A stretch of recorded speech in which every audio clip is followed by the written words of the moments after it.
We will do some numerical based on the friction. ठीक है, last class में हमने फ्रिक्शन स्टार्ट किया था और उस पर रिलेटेड हमने सिर्फ एक ही न्यूमेरिकल कर पाए थे। तो आज हम क्या करेंगे, उससे रिलेटेड हम कुछ और न्यूमेरिकल सॉल्व करेंगे। देखो आपको क्या क्वेश्चन दिया हुआ है, एक बॉक्स है जिसको हमने एक सरफेस पर रखा हुआ है। ठीक है, एक बॉक्स है जिसको हमने सरफेस पर रखा हुआ है जिसका वेट है 20 न्यूटन।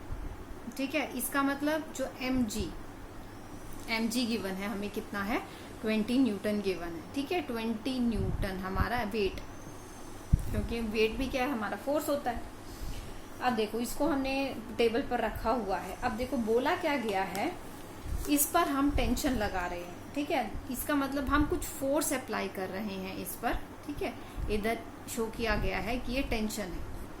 ये टेंशन हम इंक्रीज कर सकते हैं कितनी वैल्यू तक, 8 न्यूटन वैल्यू तक हम इस टेंशन को इंक्रीज कर सकते हैं। फाइन, अब ये इंक्रीज कर सकते हैं 8 न्यूटन तक। इसका मतलब क्या है, जब तक ये बॉक्स जो है मूव करना स्टार्ट नहीं कर देगा।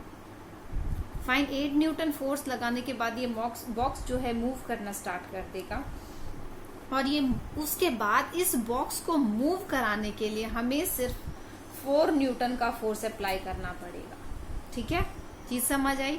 दिया हुआ है कि ये जो बॉक्स है इसका वेट 20 न्यूटन है, आपको इस पर मैक्सिमम फोर्स 8 न्यूटन लगाना है। उसके बाद जो बॉक्स है वो मोशन में आ जाएगा और मोशन में आने के बाद आपको इस फोर्स इसको मूव करने के लिए या मोशन में रखने के लिए सिर्फ 4 न्यूटन का फोर्स लगाना है।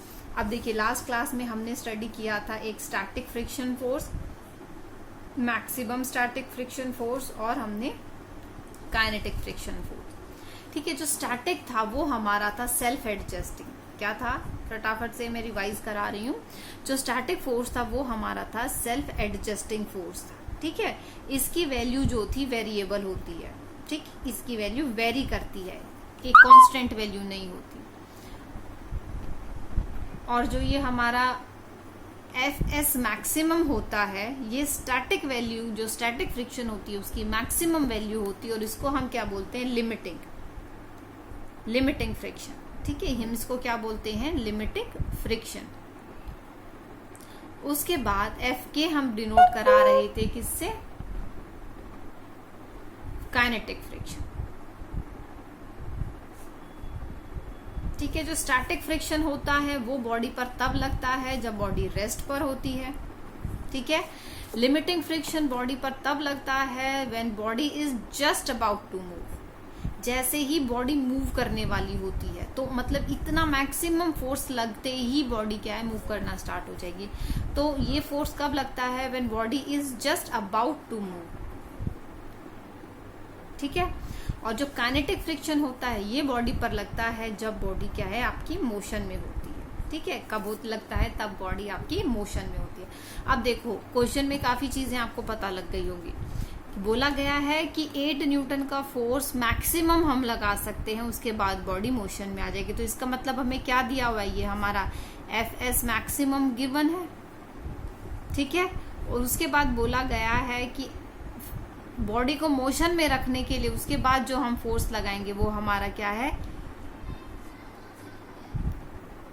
4 न्यूटन। तो ये हमारा कौन सा फोर्स गिवन है, ये हमारा काइनेटिक फ्रिक्शन फोर्स की वैल्यू गिवन है। ठीक है, तो ये सब चीजें आपको पता लग गई।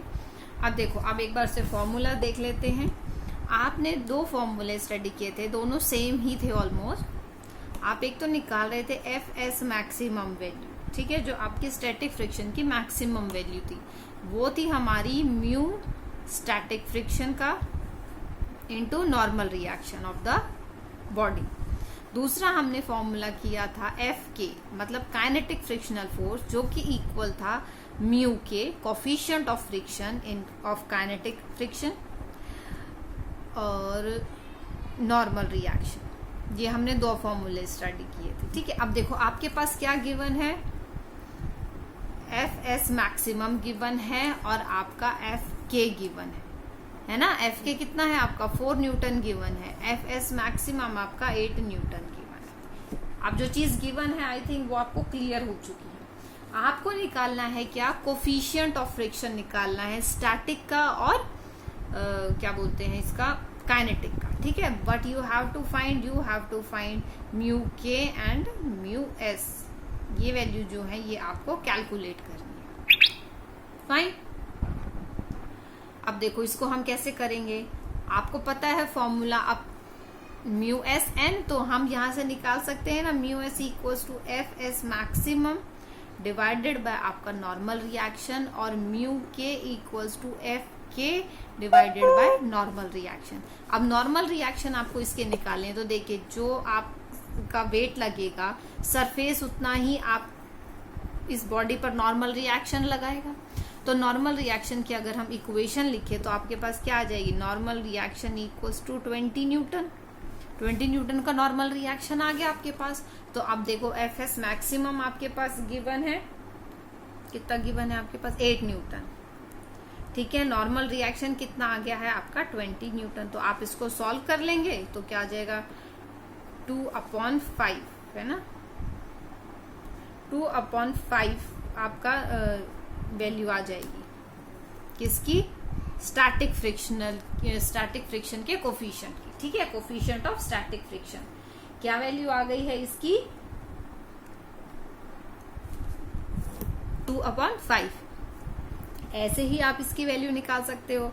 Coefficient of kinetic friction, coefficient of kinetic friction में आपके पास क्या है, के एफ की वैल्यू कितनी गिवन है, आप कितना फोर्स लगाते हैं अगर आपको इस बॉडी को मोशन में रखना है, आपको लगाना है कितना, 4 न्यूटन का फोर्स लगाना है। और नॉर्मल रिएक्शन क्या है इसका, 20 न्यूटन का है। तो इसका मतलब कितना फोर्स, कितना वो कोफिशिएंट आ जाएगा, कोफिशिएंट की वैल्यू क्या आ जाएगी, 1/5, ठीक है। तो ये किसकी वैल्यू आई है, आपकी म्यू के की वैल्यू आई है, ठीक है। तो इस तरीके से आपको क्वेश्चन गिवन होगा। अब आपको क्वेश्चन की लैंग्वेज समझनी है। अब देखो उसने डायरेक्टली नहीं बोला है कि उसने क्या दिया, F S equals to F K equals, आपको क्वेश्चन पढ़ के वैल्यूज पता लगानी पड़ेंगी कि आपको क्या वैल्यूज गिवन है, ठीक है। अब देखो आपको एक क्वेश्चन गिवन है जिसमें बोला गया है कि एक बॉडी है जिस पर आप यहाँ पर लगा रहे हैं फोर्स, 6 न्यूटन का फोर्स लगा रहे हैं, ठीक है। कितना फोर्स लगा रहे हैं आप, 6 न्यूटन का फोर्स लगा रहे हैं। जो ये बॉक्स है इसका वेट है आपका 4 kg, ठीक है। 4 kg कितना है, बॉक्स का वेट है, ठीक है। आपको दिया हुआ है कोफिशिएंट ऑफ फ्रिक्शन जिसकी वैल्यू है 0.2। अब आपको बताना है फ्रिक्शन, ठीक है। फ्रिक्शनल फोर्स की वैल्यू निकालनी है और आपको बताना है कौन से टाइप का फ्रिक्शन है। उसके बाद आपको एक्सेलरेशन की वैल्यू निकालनी है अगर बॉडी जो है मूव करती है, ठीक है। और बॉडी मूव नहीं करती है तो आपको वो भी देखना है कि बॉडी मूव कर रही है कि नहीं कर रही है। फाइन। तो ये आपको क्या है, ये क्वेश्चन गिवन है, ठीक है। अब देखो इस टाइप के क्वेश्चन में कैसे करेंगे आप, आपको देखो अप्लाइड फोर्स गिवन है, आपको देखो फ्रिक्शनल फोर्स निकालना है। ऑब्वियस ही बात है, फ्रिक्शन आपका बैकवर्ड डायरेक्शन में लगेगा। तो आपको पता है एफ फ्रिक्शन क्या वैल्यू होती है आपकी, म्यू और नॉर्मल रिएक्शन, ठीक है। अब देखो आपको नहीं पता कि कौन सा फोर्स है, स्टैटिक है काइनेटिक है। अब देखो स्टैटिक फ्रिक्शन का तो कोई फॉर्मूला होता ही नहीं है, आपके पास फॉर्मूला होता है उसकी मैक्सिमम वैल्यू के लिए और हमारा फॉर्मूला होता है काइनेटिक फ्रिक्शन के लिए, ठीक है। क्योंकि हमारे पास काइनेटिक फ्रिक्शन एक कांस्टेंट वैल्यू होती है, जो स्टैटिक फ्रिक्शन होती है उसकी वेरिएबल वैल्यू होती है। तो अब आपके पास म्यू क्या गिवन है, 0.2 गिवन है। अब नॉर्मल रिएक्शन देखें, नॉर्मल रिएक्शन इस बॉक्स की वजह से कितना वेट है इसका, 4g वेट हो जाएगा। तो जो सरफेस आपके पास नॉर्मल रिएक्शन लगाएगा वो अपोजिट डायरेक्शन में, नॉर्मल रिएक्शन किसके इक्वल हो जाएगी, 40 न्यूटन के इक्वल आ जाएगी नॉर्मल रिएक्शन, ठीक है। तो नॉर्मल रिएक्शन कितनी हो जाएगी, 40 न्यूटन। तो आंसर क्या आ जाएगा, 8 न्यूटन। तो इसका मतलब जो फ्रिक्शनल फोर्स पीछे लगेगा वो आपके पास किस चीज की वैल्यू है, ये एफ एस मैक्सिमम की वैल्यू आई है। किसकी वैल्यू आई है, आपकी एफ एस मैक्सिमम की वैल्यू आई, क्योंकि ये वैल्यू ग्रेटर है, ठीक है। एफ एस जो ये आपने वैल्यू निकाली है फ्रिक्शनल फोर्स की, ये ग्रेटर वैल्यू है और जो अप्लाइड है वो कम है। तो इसका मतलब आपकी जो बॉडी है वो रेस्ट पर है।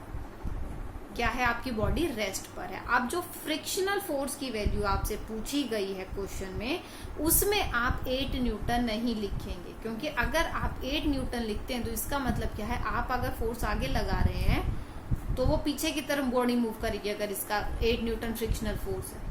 ये 8 न्यूटन मैक्सिमम वैल्यू आई है कि आपको इस बॉडी को अगर मूव कराना है तो you have to apply 8 newton force. ये 8 न्यूटन फोर्स बैकवर्ड डायरेक्शन में नहीं लग रहा है, ठीक है, ये 8 न्यूटन आपको यहाँ लगाना पड़ेगा। ये मैक्सिमम उसकी स्टैटिक फ्रिक्शन की वैल्यू है, ठीक है। तो स्टैटिक फ्रिक्शन की वैल्यू, अब ये क्या है, बॉडी रेस्ट पर है, तो इसका मतलब जो फ्रिक्शनल फोर्स है उसकी वैल्यू ग्रेटर देन आ रही है आपकी इस क्वेश्चन में, ठीक है, देन अप्लाइड फोर्स। तो इस कंडीशन में क्या होगी, आपका स्टैटिक फ्रिक्शन एग्जिस्ट करेगा और स्टैटिक फ्रिक्शन की वैल्यू अप्लाइड वैल्यू के इक्वल आ जाएगी।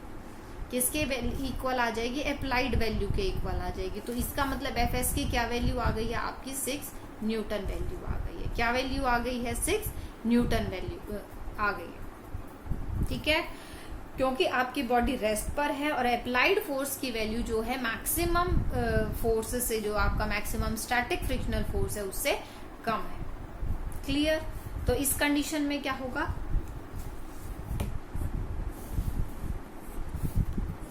Frictional force equals to applied force, ठीक है। उसके बाद देखो और क्वेश्चन कैसे पूछा जा सकता है आपसे, ठीक है। एक क्वेश्चन और करते हैं। एक ट्रॉली है, ठीक है, जो कि मूव कर रही है और यहाँ पर एक पुली, और इस पुली से हमने वेट सस्पेंड किया है कितना, 3 kg का। कितना, 3 kg का वेट सस्पेंड किया है। ट्रॉली का मास गिवन है 20 kg, ठीक है। अब आपको देखो ये बताना है कि इसमें टेंशन कितनी है, स्ट्रिंग में टेंशन कितनी है।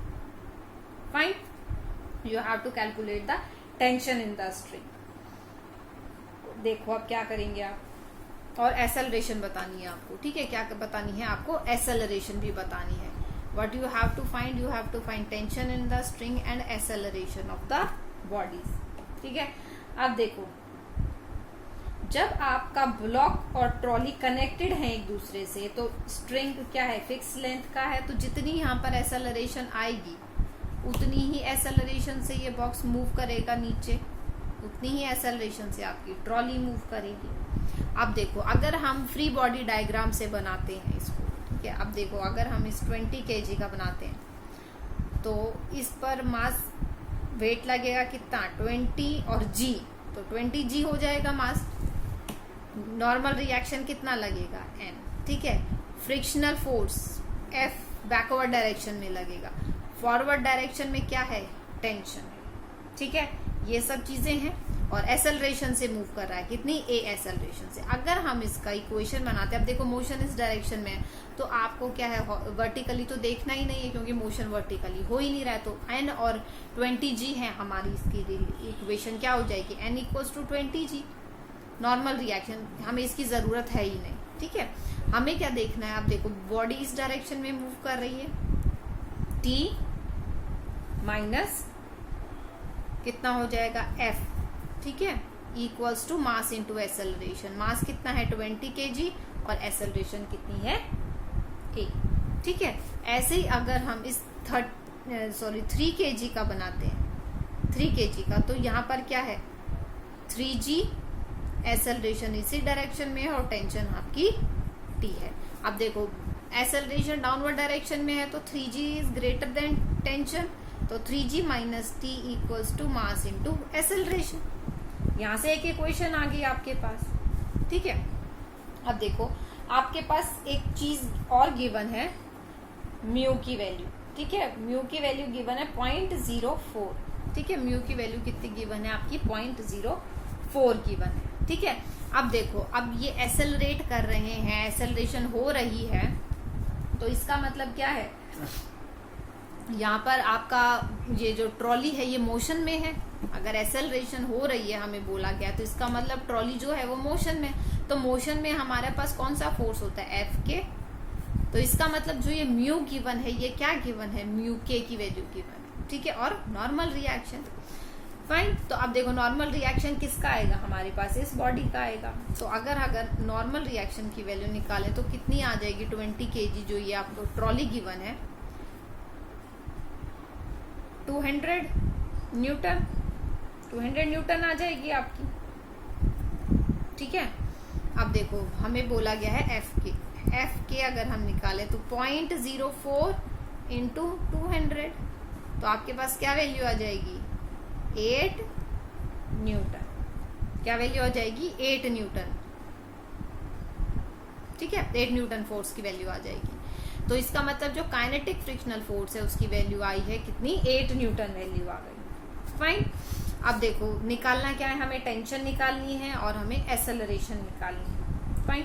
अब हमने क्या है, ये निकाल लिया है एफ की वैल्यू। अब हमने इक्वेशन बनाई ये वाली। ठीक है, अब इसमें हम अगर एफ के की वैल्यू पुट कर दें तो t minus 8 newton equals to 20 है।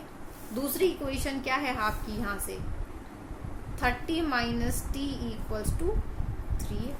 ठीक है, अब दो इक्वेशन है, दो वेरिएबल है, हम इनको सॉल्व कर सकते हैं। ठीक है, अगर हम ऐड कर लेते हैं इनको तो आपके पास t से t कैंसिल आउट हो जाएगा। यहाँ पर क्या आ जाएगा, 22 इक्वल्स टू 23a। तो एक्सेलरेशन क्या आ जाएगी आपकी, 22/23 मीटर पर सेकेंड स्क्वायर। ये आपकी क्या है, एक्सेलरेशन आ गई। अब एक्सेलरेशन आ गई है तो आप दोनों में से किसी भी इक्वेशन में आप वैल्यू पुट कर सकते हैं। तो आपके पास टी की वैल्यू आ जाएगी। अब टी की वैल्यू क्या आ जाएगी, 30 माइनस 3a। हमने ये इक्वेशन यूज की। ठीक है, 30 माइनस 3a, 30 माइनस 3। अब a आपको पता है, 30 माइनस 3 इंटू 22/23। आप इसको सॉल्व कर लेंगे तो वो आपकी क्या है, टेंशन की वैल्यू आ जाएगी। ठीक है, तो बेटा इस तरीके से न्यूमेरिकल्स गिवन होंगे आपको और इस तरीके से आपको सॉल्व करने होंगे। फाइन। अब नेक्स्ट जो टॉपिक है हमारा, जिसमें हम एंगल ऑफ रिपोज या एंगल ऑफ फ्रिक्शन की बात करेंगे। फाइन, रोलिंग फ्रिक्शन की हम बात करेंगे। तो ये हमारा जो फ्रिक्शन वाला चैप्टर, फ्रिक्शन का टॉपिक है, ये ऑलमोस्ट क्लियर हो जाएगा। ठीक है, उसके बाद थोड़ा सा रह जाएगा जो हमारा इंक्लाइन प्लेन वगैरह रहेगा। तो फ्रिक्शन ऑलमोस्ट हमारा नेक्स्ट वीडियो में कवर अप हो जाएगा। ठीक है, thank you students, that's all for today. जो बेसिक कंसेप्ट होगा फ्रिक्शन का, that will be almost completed in your next video.